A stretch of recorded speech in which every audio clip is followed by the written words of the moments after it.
All right, so we're jumping right in with this one. Christianity without discipleship is always Christianity without Christ. Hmm.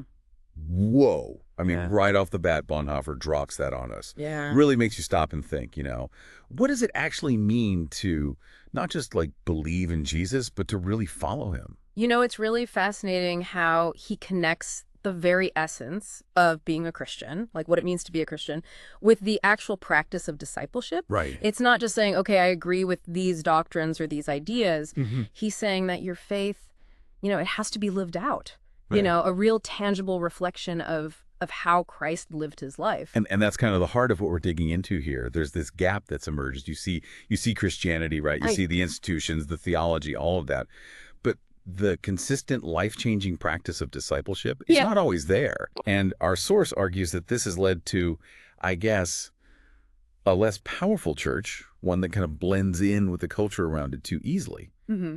And there's this worry that even within, let's say, evangelical churches, we might be accidentally creating the system where discipleship feels like an optional thing, right? Right. Like only for the super devoted instead of like the baseline for everyone who believes. Right. And it brings up, I think, a really important point about how we understand grace and faith. Okay. The source highlights this quote by Dallas Willard, and it's so insightful. He says, "We have not only been saved by grace, we have been paralyzed by it." Whoa. It's like he's suggesting that we as the church, have become so focused on just who receives salvation. Right. That we've kind of downplayed this expectation that every believer should be continually, involved in discipleship, right, living out their faith. Yeah, it's like we've become fixated on the starting line, like getting saved. Mm-hmm. That the actual journey, the process of following Jesus afterwards, it kind of gets lost in the shuffle. It does. And the result, as both Willard and our source point out, is that we lose this vibrant, this transformative, powerful expression of Christianity. Right. When that active following of Jesus fades, the whole faith, it just seems to lose some of its energy. Yeah. And Willard's definition of discipleship, which the text really emphasizes, it brings us back to what's missing. Okay, yeah. Remind us. What does he say? He says, "Discipleship is the relationship I stand into with Jesus Christ so that I can take on his character, learning from him how to live my life in the kingdom the way he would if he were me. My behavior is transformed, and I routinely and easily do the things he said and did." Yeah. It's not just about mental agreement. It's this deep, ongoing connection with Jesus that reshapes how we live, in every area. Yeah, it's about actively becoming more like Christ. And the author, they're pretty straight up about this too. They say, "I find it both sad and appalling that we've used this great doctrine of justification by faith and God's grace to teach that people don't really need to follow Jesus to be Christians." Like, whoa, that's a pretty strong statement. And I think it speaks to this deeper desire that a lot of people, maybe even some of you listening, are feeling. This sense that there's got to be more to the Christian life than just the basic beliefs. Right. And if we kind of connect this to a more universal human experience, that longing for something more, it's like what Augustine talks about, with that beautiful image of the person in love yearning for the spring of the eternal country. Mm-hmm. It speaks to this, this inherent desire within us to connect more deeply with God, a faith that goes beyond just understanding, intellectually to a lived experience and active pursuit of him. Yeah. Okay, and this is where it gets really interesting because our source suggests that there's actually something positive happening. It's kind of like a coming together of different ideas about discipleship within Christianity. Right. And it points to three distinct approaches that are starting to merge and potentially, create this more complete picture. So let's break these down one by one. The first one is classic discipleship. What are the hallmarks of this approach? So classic discipleship, it really gained momentum in the mid-20th century. Think organizations like the Navigators or Campus Crusade for Christ. Okay, yeah.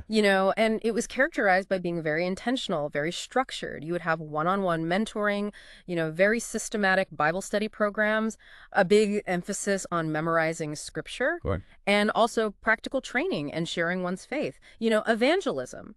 It's a very action-oriented, skills-based, right? Yeah. And the text mentions that this movement really made a big impact on the church, especially as those baby boomers who were involved became leaders. And they produced a lot of resources, right, like books and music and training materials. So this sounds like a pretty influential approach. It was. I mean, it had a wide reach and it was effective in giving a lot of people those foundational skills for living out their faith. Hmm. And the source highlights its strengths as, having a clear focus, being methodical in training people, and its ability to scale. Yeah. They were able to train large numbers through these standardized programs. Right, right. So it brought a sense of discipline to what it meant to follow Jesus. Yeah. But the source also points out a pretty big limitation, something really important for you to think about, in your own spiritual walk. It says that classic discipleship often didn't go deep enough into a person's inner life, and it tended to measure progress mainly through outward actions, like completing a program or checking off boxes. Right, exactly. And this kind of performance-driven model often resulted in people hitting a plateau, once that external structure was gone, Yeah. because the main focus wasn't on that deeper heart transformation. Right, yeah. It's like once a program was over, the growth might have stalled because it wasn't coming from a truly internal place. Right, yeah. But the text does recognize one lasting strength of this approach. It's grounding in Scripture and this understanding of spiritual growth as a step-by-step process, breaking things down into smaller, more manageable chunks.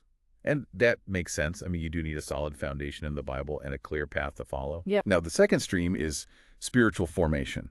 And this one seems to have a different kind of emphasis. So what's the core idea here? So the spiritual formation movement was really about looking back, at the historical roots of Christian practice, the way that Jesus and his disciples and even those early monastic communities, how they connected with God. Hmm. And it was this deliberate attempt to reclaim some of the practices that the Protestant Reformation, in its focus on the purity of doctrine, Right. they might have accidentally pushed aside. Okay, yeah. So what kind of practices are we talking about here? The text mentions things like the Eucharist, holy days, following the church calendar, even things like sacraments and icons and art, like elements that were kept in traditions like the Anglican Church, for example. Right, exactly. And at its heart, Christian spiritual formation is understood as this process of becoming more like Christ. Yeah. It's this combination of us actively engaging in these practices and God's grace, at work in us. And the disciple, they actively position themselves to follow Jesus by engaging in these practices that, make them open to transformation from within. Now, the source does bring up a concern that, from a more evangelical viewpoint some people had, Yeah. and that was about its historical ties to theological liberalism. Mm. And that made some people a little wary because they thought it might be too open to secular ideas or even ideas from other religions like Eastern philosophy. Yeah. And just to clarify, theological liberalism in that historical context Hmm. usually involved a more critical approach to those, more traditional Christian doctrines. It's an important point, and it's why, the term Christian spiritual formation became important. Right. To specifically root these ancient practices within a solid biblical and theological framework, to set it apart from approaches that might be influenced by other worldviews. Right. And despite, those concerns, the spiritual formation movement has actually brought some really valuable insights and practices into mainstream evangelicalism. So what would you say are some of the biggest contributions? Oh, well, the text highlights things like, intentional silence, solitude, frugality. And it even talks about a different way to approach Scripture, not just to gather information, but for deeper reflection and application to our lives. Not just what does it say, but how does it change the way I live? And I think what's really valuable here is this emphasis on slowing down. Like in our world where we're always connected, always busy, spiritual formation encourages us to be intentional about creating space to reflect, to really think deeply about our inner thoughts and feelings and about the world around us, all in light of God's presence. Right, and actively filling our minds with Scripture, meditating on it, rather than just passively taking in more and more information. Yeah. And this stream, it seems like it's also been influenced by that classic discipleship approach. The text talks about this growing integration, of the focus on action and having a plan. So it's not like one or the other. It's kind of like they're merging together to create something more well-rounded, more complete. So we've got classic discipleship, we've got spiritual formation. Let's move on to the third stream here, environmental discipleship. And this one sounds, I don't know, the most modern, maybe a little unexpected in this conversation. Yeah, it might sound different at first. The source, it also calls it psychological discipleship or relational discipleship. Okay.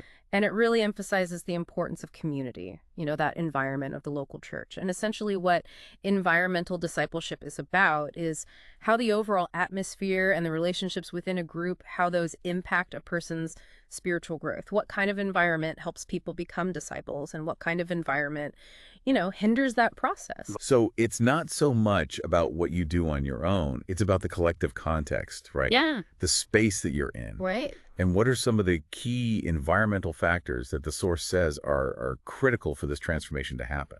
So the text emphasizes, the importance of genuine acceptance, Okay. healthy, strong relationships within that community, and the really crucial element of trust. Yeah. These things create that safe and supportive space where, where disciples can be vulnerable, they can learn from each other, and they can grow together authentically. Right. That makes a lot of sense. Yeah. You could have the best teaching, the most effective personal practices, Yeah. but if your environment, if the relationships around you aren't healthy, there's no trust, it's going to be really hard to grow spiritually.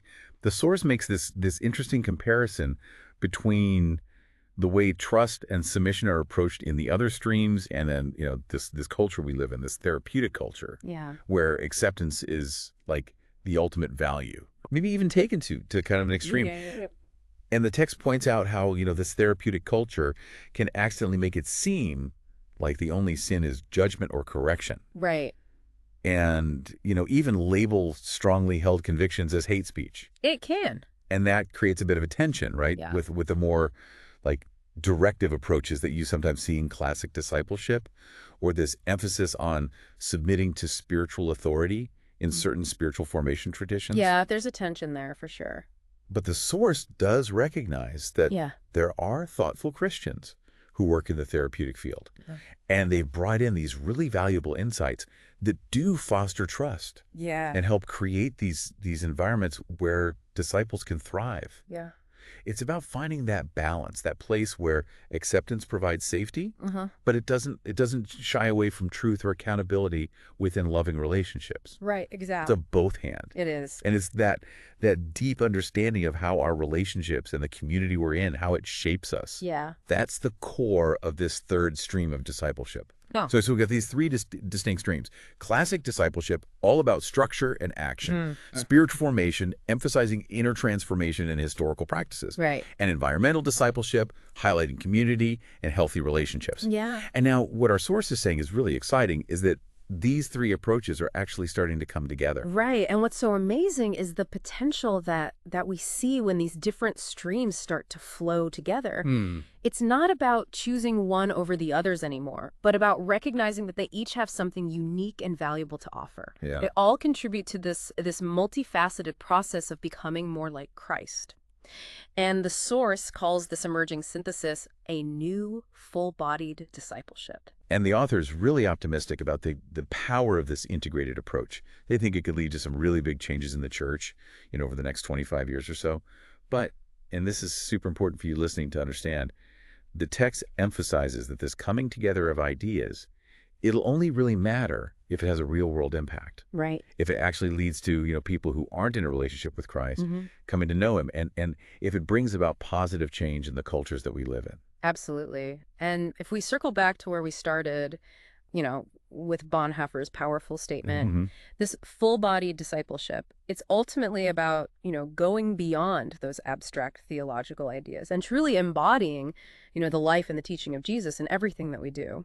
It's about a Christianity that is active, that is transformative, and deeply engaged with the world. Yeah.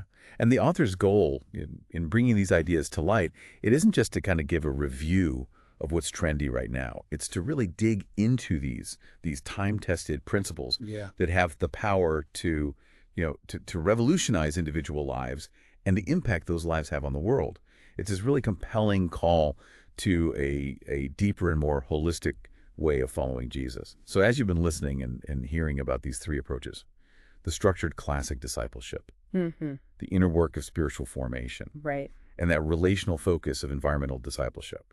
Which one of these, or maybe which parts of these, really stand out to you? What resonates with your own spiritual journey and how you understand what it means to follow Christ? I think that's a great question for everyone listening to consider. Right. It's not just a theoretical conversation we're having. Right. It's about how we live our faith in a real way. Yeah. It's about moving beyond just saying we believe or, going to church once in a while to actively participating in this relationship with Jesus that transforms us. It's about becoming more like him in everything we do. And building on that key idea of cultural impact that the source really highlights. Here's a final thought for you to ponder. Right. What if this more integrated, this more complete understanding of discipleship, what if it really takes root and starts to grow? Mm-hmm. What specific changes, tangible changes, might we start to see, not just in the church, but in the world around us? Yeah. In our communities, our workplaces, families, just society as a whole. Yeah. And maybe even more importantly, what unique role could you play in that, in making that kind of deep and lasting transformation a reality? Food for thought. For sure. Thanks for joining us on this deep dive. We'll see you next time. Take care.